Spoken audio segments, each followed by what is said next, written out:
Welcome back to the channel. In this video I want to go over DS relationships, roles, and connections. One of the things I'll share with you in the beginning is that the inertia and the energy for this video has come from the fact that I've seen some posts recently on FetLife and on Facebook where people have talked about this feeling they have of being insecure about sharing who they are where DS and the lifestyle is concerned, because unfortunately in our society today there's still a lot of stigma around the subject matter. So that's a part of what I have here in the notes. I want to start and begin by saying that stigma is preconditioned, it's illusionary like a lot of other things, and my opinion is the best thing to do is to just set that aside and be who you are. Having said that, I get that there are complications. Depending on where you live, there are some legalities about talking about the kind of lifestyle that you live. You know, like we live in a society now, particularly here in the U.S., where there's a lot of chaos and judgment. So it's kind of a mess. But yeah, I wanted to start there. And as I normally say with these videos, definitely, especially where this stuff is concerned, DS, it's a really big part of my life and my love language and how I interact with people to some degree, at least where relationships are concerned. So this information that you're being presented here in this video is biased. Like, I know it's biased. It's important though that I share that, so there again, take what resonates with you and disregard the rest. This video isn't about expressing the one true way to practice DS or what is right or wrong in DS or any of that. Like, there again, it's just my views and my experience and some information that's been channeled through to me. Emily is here and she says hello. So yeah, we'll just start off by acknowledging that fact. There are as many different ways to practice DS as there are people who practice it. I mean, like, it's like anything else. It's varied, and I feel like it should be personalized. In the same vein, you know, if you were practicing a spiritual path or a type of magic, like, make it your own and do what works for you. But to begin with here, I want to talk about dominants and submissives, and I may very briefly touch on the whole notion of being a switch. I don't know if I'll get into that or not. We'll just see how it flows through the notes. So yeah. As I said a little bit ago, I want to take a moment here to mention FetLife. For those of you who aren't familiar with it, I will put a link to the site below. If you're interested in the subject matter, you can go there, make a profile, and check out. There are lots of forums that you can read and look at profiles. I will give you this warning ahead of time. FetLife is an adult website for people who are into the lifestyle. It's sort of like a lifestyle Facebook, but I mean, there's stuff on there that's fairly explicit, depending on where you look and what you search for. So be mindful of that. If you're not open to quote-unquote explicit content, you know, if that's going to offend you or bother you, maybe don't go and check out FetLife. But yeah, the link will be there if you're interested. So let's see here. Okay, also I wanted to mention, I'm going to use some terminology in this video. One specific term, quote-unquote vanilla. For most people who practice some version of the lifestyle, vanilla is a term that we use to differentiate like lifestyle relationships as opposed to normal relationships. Basically, like, it's just a separation. It's a way that we talk about the differences between the two, and it just helps. There again, there's no judgment. If you hear me say vanilla relationship and it seems that I have a tone or a view, as I said, all that stuff is biased. Like, you know, we all have certain things that we like or dislike or that we're drawn to. So I just wanted to clarify that so that it made some sense. I'll begin here by saying, or talking about a little bit, what DS means to me. And then there again, this is tied into what I will have in my next relationship.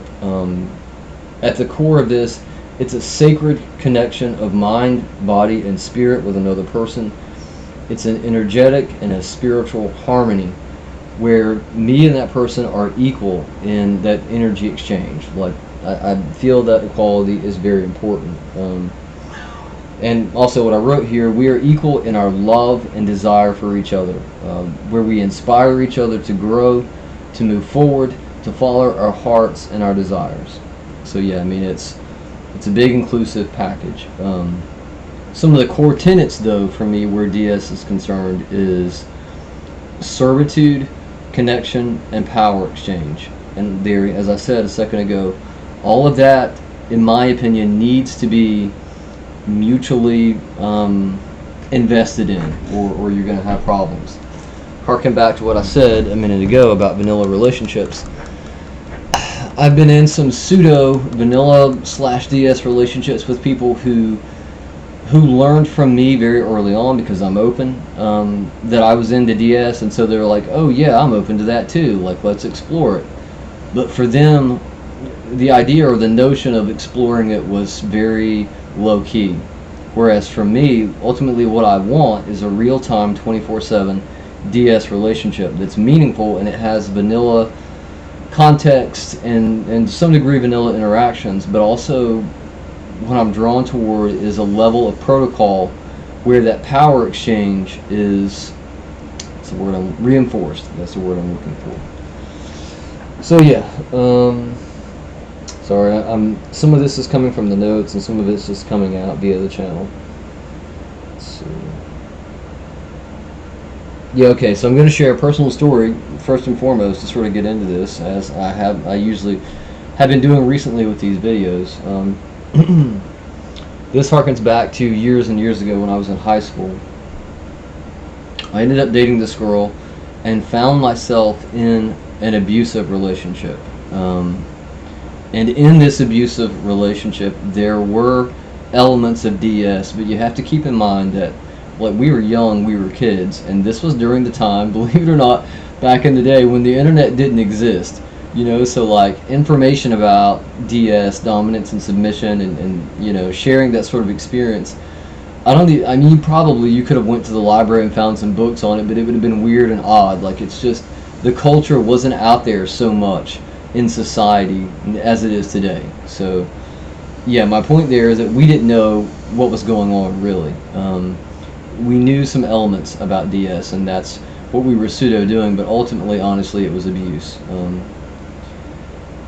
So in saying that it was abuse, let me also mention here, I wasn't victimized by that situation. I don't feel like ultimately that it was harmful or that it, you know, broke me or what have you. Like, set all those preconceived ideas aside. I will say, however, what it did for me, it opened my awareness and my perspective to types of relationships, you know, there again, that are not vanilla, you know. For me, eventually, it became, that original relationship became a benefit because it ultimately led me to learning about DS and exploring the subject matter so that I could educate myself and find something that was meaningful, something that worked, something that wasn't, you know, abuse and wasn't like destructive and painful in a negative way.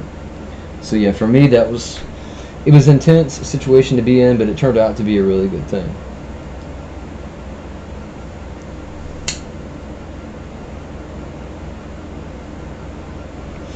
So this next part here, I want to touch on the fact that something that I've noticed particularly since I joined FetLife and started networking with other people who are interested in the subject matter, it seems to me that in some of the other videos I've talked about this, how people have this tendency toward excessively identifying with, you know, like a role or a concept, and then letting those sort of predefined, you know, like structured boxes take over who they are or how they live or what they do. And I found that to be true as well, unfortunately, in the realm of DS.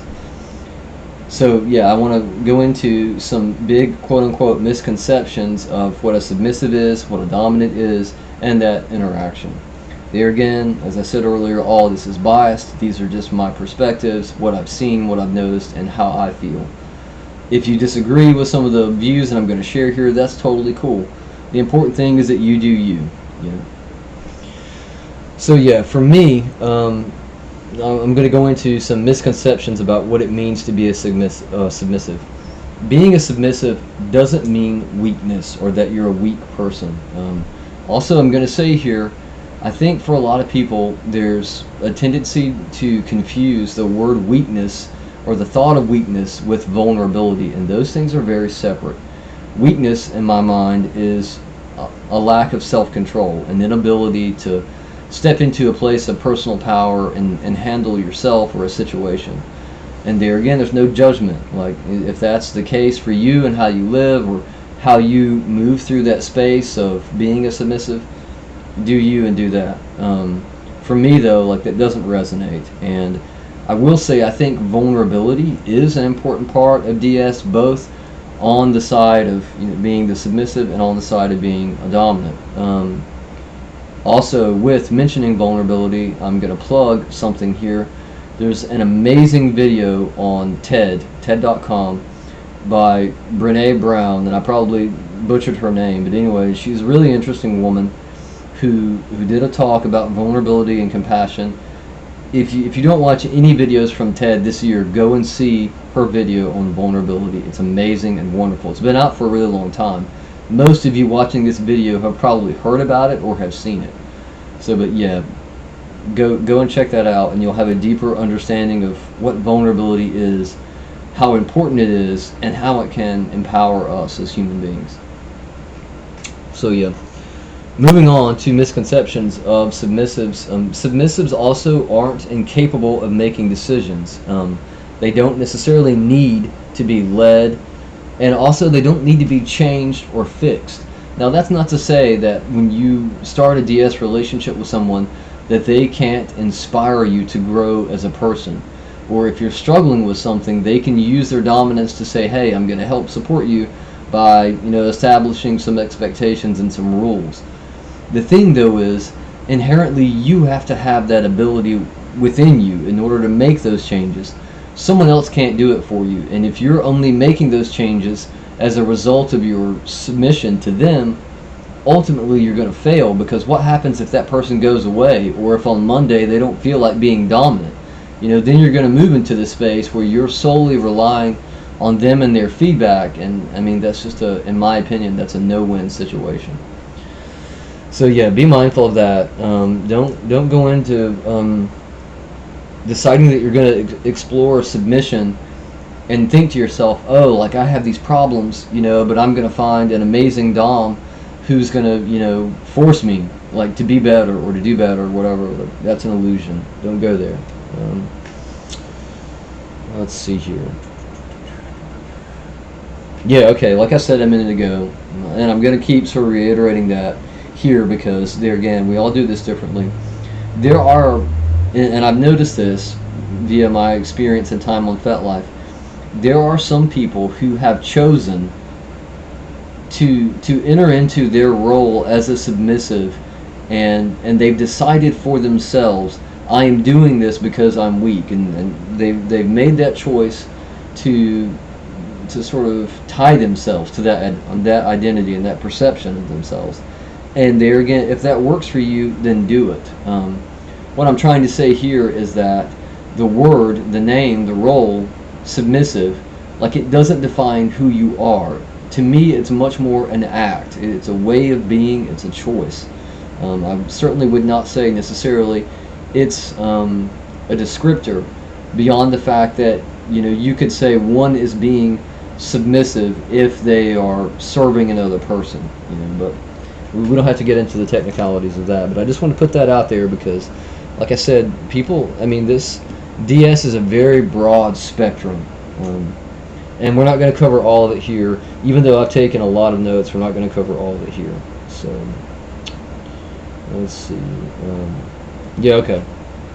So, for me, the way I identify as a submissive, being a submissive is about service to others, particularly, in a relationship sense, service to, my dom, whoever I'm serving. It's also about power exchange. It's about devotion and obedience. But here's another important part there tied to that. It's not about blind obedience. That's another trend I've noticed on FetLife particularly. You'll see posts from submissives, and they just sort of have this aura of, oh, like, I want to serve you, and like, you're perfect and wonderful, and I'll do anything that you say no matter what. And I would say, like, on an emotional and a psychological level, I feel like that's a fool's crusade. The thing is, if in your service to someone, if their dominance is sort of pushing you in a direction that's going to compromise who you are, or like your own morality or what you believe in or your safety, I mean, yeah, there again, fool's crusade, not a good idea. Blind obedience where it comes to concerning anything is a bad idea, I would say. That's my view and my suggestion. You need to be able to be thoughtful, to be perceptive, and understand that obedience is useful and it's powerful, but it has its limitations. We're going to get into more of that here later. So yeah, I just wanted to mention that part. Here's the thing, another thing for me in my perception of being a submissive, it actually takes a great deal of strength and integrity in order to serve and devote yourself to another person. If you don't have a level of self-mastery and understanding, self-awareness, there's no way that you're going to be able to own like your own life, your own passions and interests and hobbies, and still shift that perspective so that you're doing the things that you need to do in service to your partner. Like, those two things, it's not going to work if you don't have that. So yeah, like, I feel like, and I honestly don't see how other people, there again, the example I used a while ago, people who consider themselves weak or vulnerable or, fucked up and they need someone else to lead them, I find it hard to believe that those relationships are mutually beneficial or that they're long lasting. Having said that, maybe it works. I mean, there again, anything is possible. That's just my 2 cents there. Also, I'll mention as well, as far as being a submissive is concerned, I'm not submissive, like, in general, like in public or around people. The difference there is, like, I try to move from the heart space in all that I do. So when I approach and I work and deal with people, I move from this space where I'm kind and considerate. I try to be respectful and helpful. Like, I value service to others. That's why I'm making these videos. That's why I made the Patreon page. That's why I did the class that I did, that intuitive development class. It's all about helping other people get where they need to be. And for me, I find a great value in that. So, but having said all that, like, I don't extend my submissiveness to just anyone. Like, I'm not going to serve just anyone so that I can, have that feeling of being owned, or, like, I don't want to do that. I don't want to move into that space. Yeah, so further detailing in that, talking about, these preconceived notions of what it is when you say that you're a submissive. For me personally, I'm not meek. I'm not easily swayed. I'm fairly self-restrained and contained. I'm self-aware. The important thing here, though, like I said about being led, I'm fully capable of making decisions for myself and doing what I need to do for me, bar none. Regardless of external stimuli or what someone else thinks, like their bias or their views or any of that BS. Like, I feel like if you're going to really be a valuable submissive to another person, you need to have something to bring to the table, and that something is you and who you are. So there again, if you view yourself as being broken or damaged or whatever, I don't know, like, I have doubts that that's going to be positive in the long run, but there again, that's just me. Okay, so yeah, that's basically some of the misconceptions I wanted to cover as far as being a submissive. Now I want to move into misconceptions that people have about what it is to be a dominant.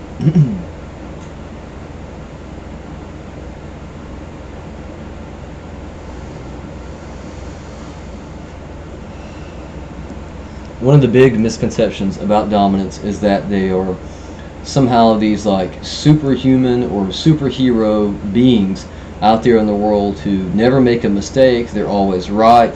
They have everything put together, like they're never sad or vulnerable, or, like they never cry, or it's sort of this extreme view of, like, they're the ultimate Superman or Superwoman, like, super person that's going to fix everything or make everything okay. And there again, all those are falsehoods. Those are biased perceptions that some people use, because that's a part of their path, but I haven't found a lot of truth in any of that, personally.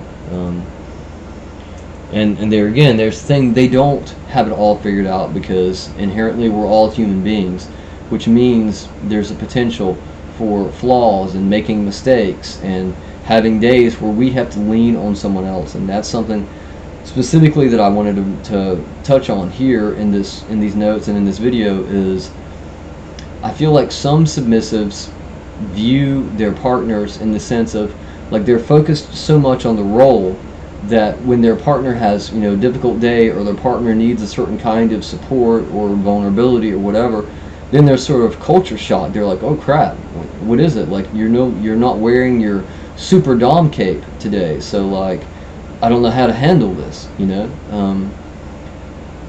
I wrote about this. I'm going to read you, I'll have to flip to it and find it. This is my perspective on sort of sharing what that is. This also ties into being a switch.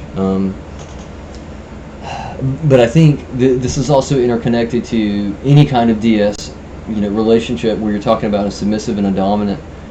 As a submissive person, you need to be well-rounded. You need to be able to step into a space where you can own things and make decisions or be the strong partner if the case is needed. So here's what I wrote.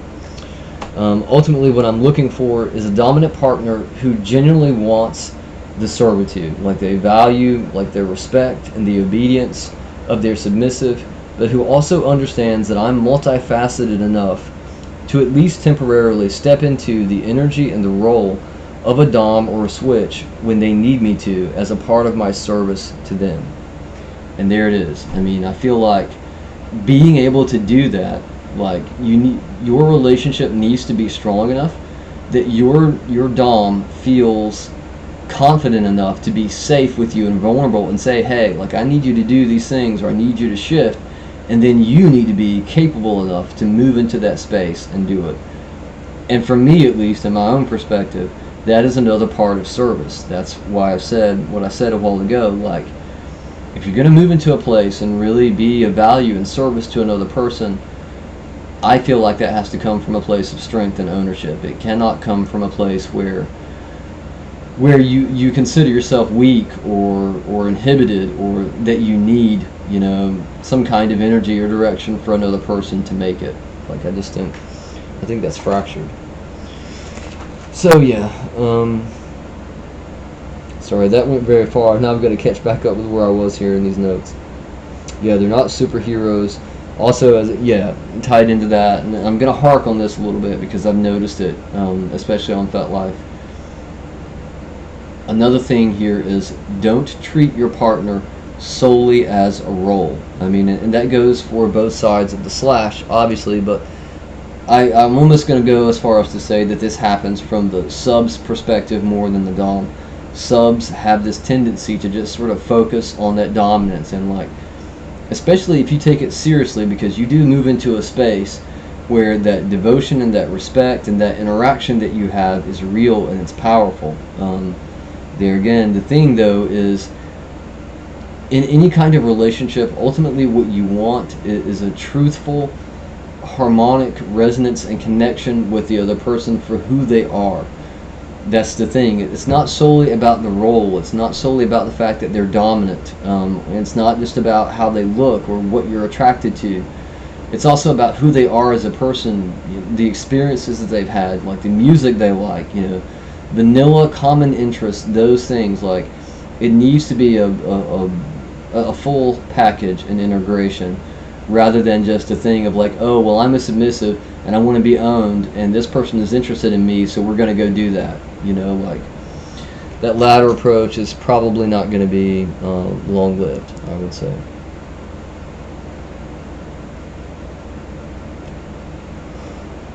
Okay, so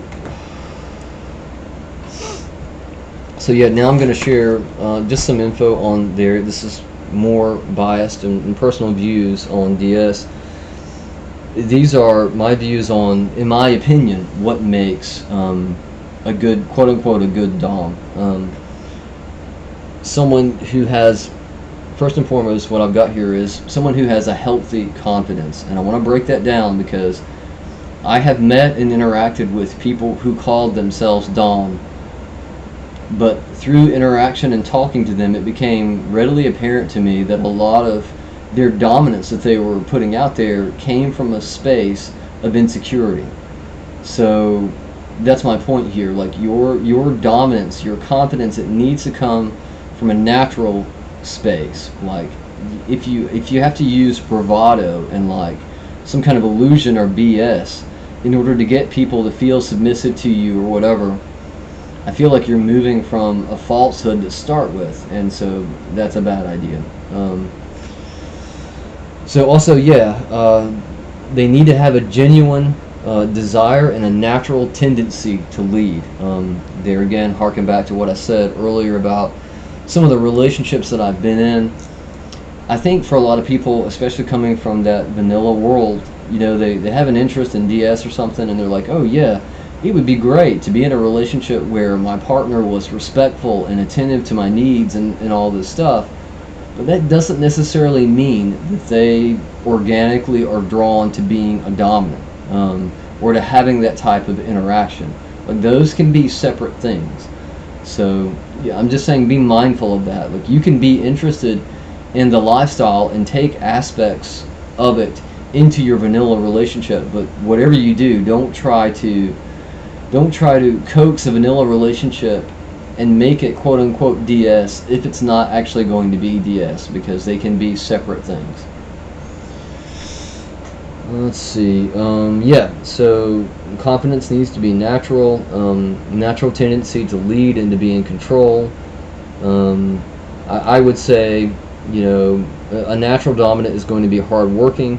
They're going to be capable, self-assured, and self-possessed. We talked about that a while ago. I feel like both partners really ultimately need that, because there again, otherwise you're going to move into a relationship and in a space with someone where you're coming from a place of insecurity, and especially if you're the dominant partner, there's a likelihood that your submissive is going to look to you, and they're going to be energetically and hopefully intellectually aware of. They're going to see the holes in that bravado that you're trying to extend out, and then you're going to have problems. So yeah, it needs to be real. That's basically what I'm getting at there. Let's see. Yeah, okay, I already covered that. No matter what kind of relationship that you're in, it needs to be real, and people are people. Like, they have ups and downs. Definitely in any relationship, and especially so in DS, like there's a need for a balance of energy and that exchange. So now I'm going to shift away from Dom and Sub and those labels. I want to talk a little bit about pain play, about sadism and masochism.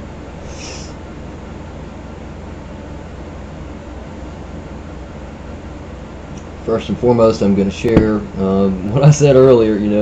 There again, all this is biased. It's coming from my own perspective. My take on some of this, especially as a submissive and as someone who is a masochist, in my opinion, for me, in my path, suffering for your Dom is about, let me think of how to fully word this. It's about being able to show them in an active and vibrant way the truth of, when you make a claim to someone, like when you say, oh, well, I love you, I'm going to honor and obey you. Those are powerful statements, and those are words. Especially though when you're talking about pain play, even if you're a masochist and you enjoy pain to some degree, stepping into that and actually enduring pain for the person that you love is a sort of sacrifice. But it's a visceral expression of that sacrifice, and for me, I found that to be very powerful. Yeah, what I've got written here is, it's a doing expression of that love that you've extended. Let's see. Also, I can say there again, I'll share some personal info. For me, masochism is a part of my love language. It's also tied deeply into that power exchange. I have found, though, in my experience of doing DS relationships and vanilla relationships, at least at this point in my life, it's hard for me to develop strong and deep and complete emotional bonds with people if the DS is absent, and also to some degree if some of the pain play, the sadism and the masochism isn't there. I am both a physical masochist and to some degree an emotional masochist. A lot of it though for me is very much psychological. It's about that interaction between dom and sub. It's about the power exchange and the dominance. For me at least, that's where the power is.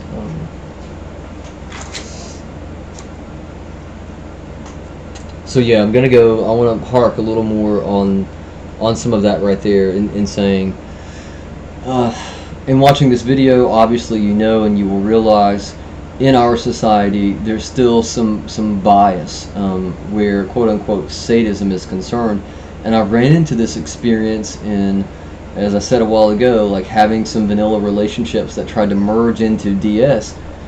What you find is that you'll be with people and they'll be like, oh, like I like being served and I like that part of it, but when it comes to the idea of like hurting you or doing this kind of pain play or whatever, that seems morally wrong and bad and evil to me. Like I don't want to go there, you know. The thing is, therein I'm sharing my own biased views. In my opinion, bad and quote unquote morally wrong, that's all biased. It's all preconceived ideas and emotions and feelings, mostly that have come from our conditioning as far as being out there in society.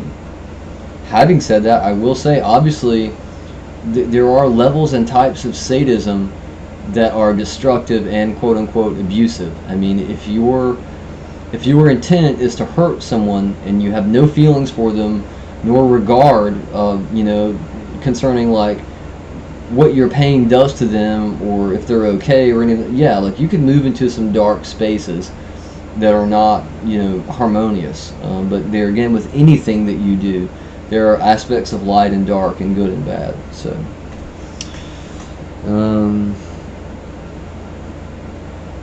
yeah, like I was saying a while ago, in my opinion, in DS, being a masochist and suffering through that is a gift that you're giving to the person that you're serving.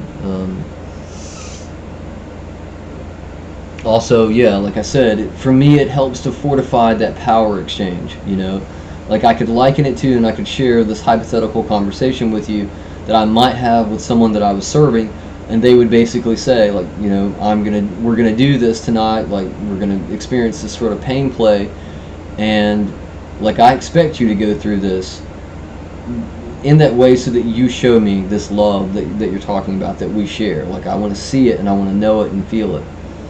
I didn't do that conversation. I didn't have that written out in the notes, so I didn't do it really justice, but that's cool. So yeah, we're going to shift from that now, but we're going to sort of stay connected to it. Someone made a comment when I originally had that inspiration in that channel from Spirit and from Lucy to do this video about DS.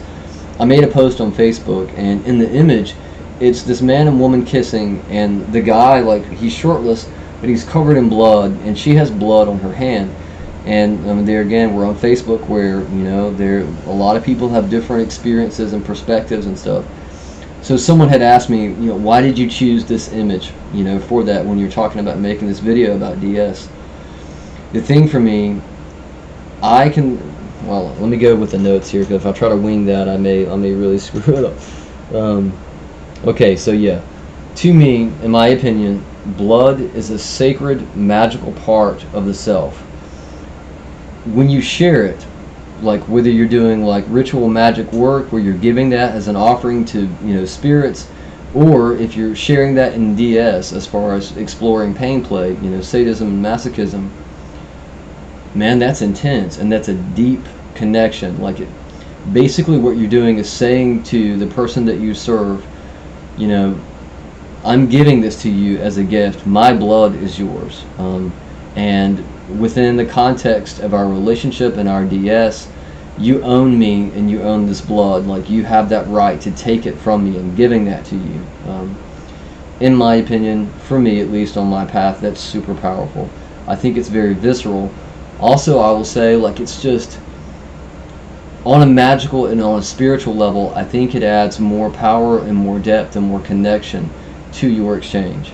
There again, not everyone is going to be open to, you know, doing things that involve blood, and there are lots of ways to practice pain play that don't involve blood. So I'm just sharing my 2 cents because that question came up on Facebook. And they're harking back to what I said just a while ago about the whole notion of pain play itself being bad, or sadism or masochism. That's another thing with blood. We've been stigmatized via society and, like, sensationalism in media and movies and stuff, particularly like horror movies and stuff, to believe these concepts like, oh, blood is bad, like seeing blood is bad, or that's, and there are all these negative connotations surrounding different subject matters. Honestly, as I said all throughout this video, it's all biased perspective. It's all about what you make of it. And you yourself as the individual, you're in control of that. So the greatest gift that you can give to yourself is to unwire that preconditioning and then make those determinations on your own via your experience. There's where you're moving forward, in my opinion. So, wow, okay, we've covered a lot so far. I don't know how long, like, of a time span that we're running here.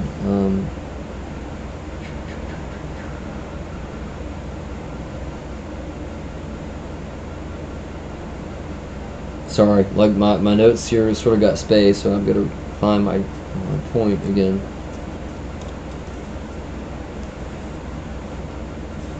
Okay, so yeah, here's another thing that I wanted to mention, and I felt that this was relevant because of some experiences I've had in the past and some messages that I got from people today. I want to get into and talk about polyamory.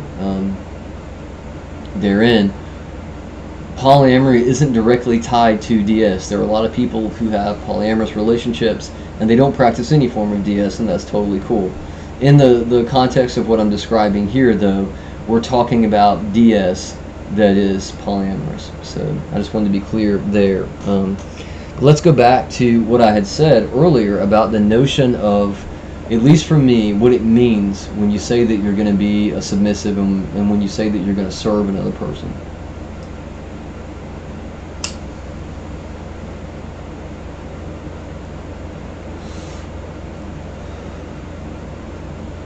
So, for me, when I say that, it comes down to being willing and wanting to devote your time, your thoughts, and your energy into your partner's wants and needs, and via supporting them in their careers and their jobs and their hobbies and their passions. But this, in my opinion, also includes matters of love, sex, and intimacy. The thing is, in this instance of polyamory, in my opinion, that polyamory is almost like a natural evolution and extension of your service to them. Let's see. Sorry, I'm getting a little spaced here because we have covered a whole lot. Yeah, okay. So before we go further there, I will say, having said that, I do believe polyamory requires a great deal of honest communication, thoughtfulness, and maturity from everyone involved. Whether you're doing DS and polyamory or you're just doing polyamory in a vanilla relationship, I would say from my own experiences in the subject matter, if those core things aren't strong, or if your relationship itself isn't strong, polyamory is probably not a great idea to try to practice. It's complex. You're talking about involving yourself in relationships that are sort of extended, and involving many different people depending on, how you practice it. So yeah, I'm saying here it can get messy, and if it's not treated responsibly, there again it can be a potential disaster. Let's see here. So yeah, let's sort of reverse and go back to what I was talking about there as far as that extension.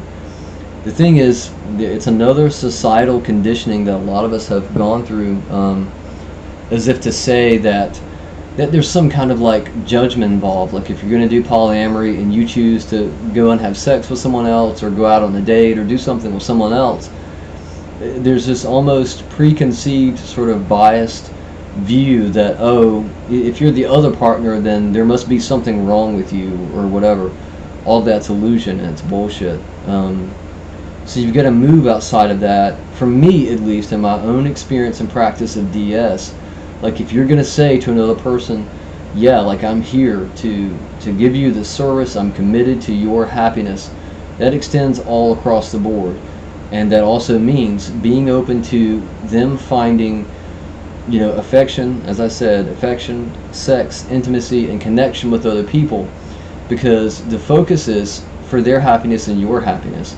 If your happiness is coming from your service with them and like your relationship, your connection to them, that has to extend out to them as well. I'm basically saying that it needs to be, as I said earlier, it needs to be mutually, connected. That energy exchange needs to be mutual. Okay, let's see here. We're reaching culmination. So yeah, I'm going to share on that note a personal experience that I went through about a year ago. I was in a long distance DS relationship with someone, and at the time she was actually living with her ex. And I would say a month into our relationship, this guy put forth, sort of some information to her, basically letting her know that he was still interested. So an important part here is that her and I had already talked about, of course, DS extensively, and we had talked about the whole notion of polyamory. Both of us had been very upfront with each other about our expectations and our feelings and our wants. Importantly here in this example, I was very clear with her about the fact that I was totally okay with polyamory in the sense of her sharing herself, her time, her energy, her emotions and her experiences with other people, as long as it didn't turn into something where it was like a triad, like a consistent thing where, for example, she was with another guy and trying to bring him into the relationship as another full-time partner. The thing for me is I have no interest in serving a guy in that way, like sharing DS with a guy. There again, that's just my own personal choice. I'm not saying there's anything wrong with that. So she knew that up front. And she had expressed to me, like, her interest and inclination toward polyamory. So we were on the same page. So when this guy said that to her, we had another conversation, and we sort of rehashed everything yet again. And basically I told her, I was like, look, definitely your wants and your needs are important to me. And if you can experience some of that with him, by all means do that, as long as the discussion that we had about this, way back in the day, as long as that's respected and we're still on the same page. So ultimately they did. The first night that they slept together, I was there with them. I wasn't actually there in person, unfortunately. I didn't have the means to get there, but we shared the experience via video. And for me, it was a super powerful experience. Her and I talked about it beforehand. I knew what was going on. I knew what was going to happen. And of course, like, he knew that I was there watching me. Like, we were all via video, so we could all see each other. But she put forth that information of wanting me to kneel on the floor while I was watching, so that I was showing her my submission. And ultimately, this whole experience was powerful because for her and I, at the very least, I'm going to sort of take him out of the equation for a moment. For her and I, what it did was it reinforced our power exchange. It helped me to feel like her dominance and her ownership, and at the same time she was able to feel my submission to her and that devotion, and the understanding and the knowing that there was no jealousy, like there was no bias, like I wasn't looking at her and feeling like, oh, now I'm insecure because she's sharing this with somebody else. There was none of that. And so it turned into, and it was, a beautiful exchange, a very powerful exchange. It helped actually to strengthen our DS and our bond. So I covered a lot of that, sort of winging it without looking at the notes.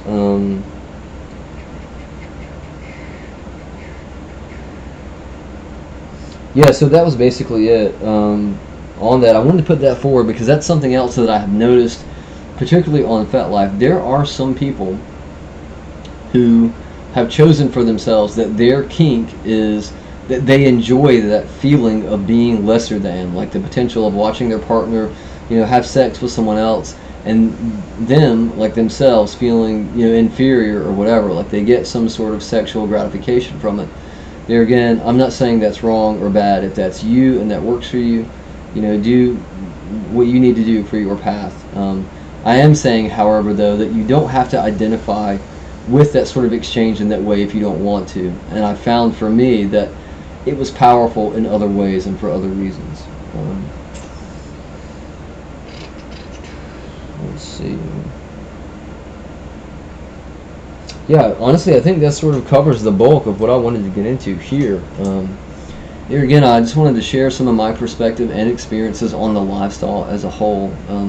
As I said earlier, for me, DS is about that sacred exchange. It's about having, that deep connection with the person, both on a vanilla and on a DS level. Like I want to feel their dominance.